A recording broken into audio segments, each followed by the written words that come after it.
جنان يوسف أبو يونس أول وردة في بستان العائلة، أكبر موهبة إعلامية فلسطينية من رفح، رئيس البرلمان الطلابي في منطقة رفح التعليمية، فليتفضل على بركة الله. واختمت أجمل سنين العطاءات، واليوم تبدأ في حياة جديدة، ما هي نهاية البداية، وأيام ليالي سعيدة تقع. السلام عليكم ورحمة الله وبركاته. إلى من شيدوا صروح العلم والمعرفة على مر الزمن، إلى من أناروا وأزاحوا عنها غمامة الجهل، إلى شموع العلم والمعرفة، مصابيح الدجى، صناع العقول، فرسان السبورة والأقلام، أساتذتي الكرام كل باسمه ولقبه ومكانته، أحييكم بتحية يطيب شذاها مسكا وريحانا، وتحمل في طياتها حبا ووفاء، وأشكركم جميعا على حضوركم ومشاركتكم حفل تكريم أهل الفضل والعرفان، شجرة العطاء المثمرة لسنوات طويلة في الميدان، جدي الأستاذ محمد محمود المغاري،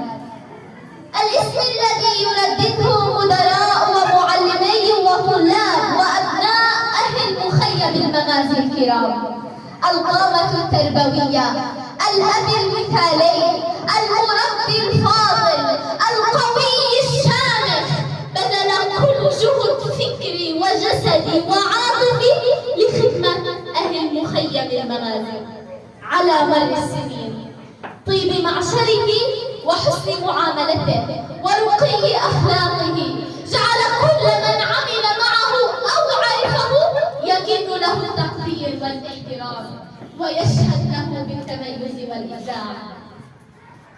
اليوم ينتهي مشوار ال1000 ميل الذي قطعته يا جدي.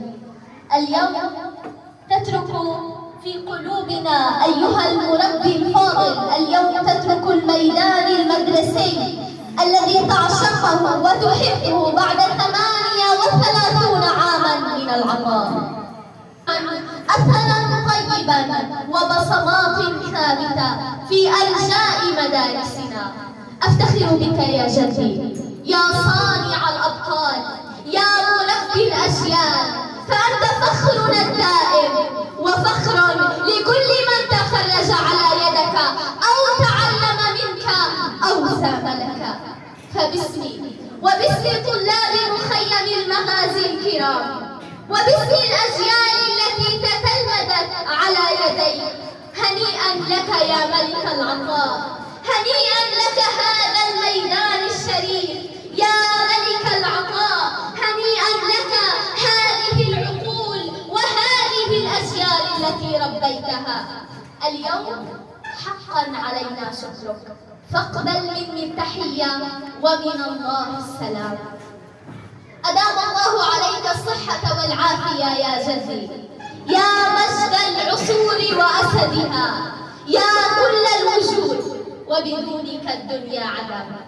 لن نقول وداعا، بل معنا وبيننا وسويا في كل ما يخدم أبناء المخيم، لأننا نؤمن يا جدي أن طريق العلم ليس له نهاية ولا يتوقف بسن التقاعد، ومهما تحدثت لن أوفيك حقك. حفيدتك الغالية جنان أبو يونس.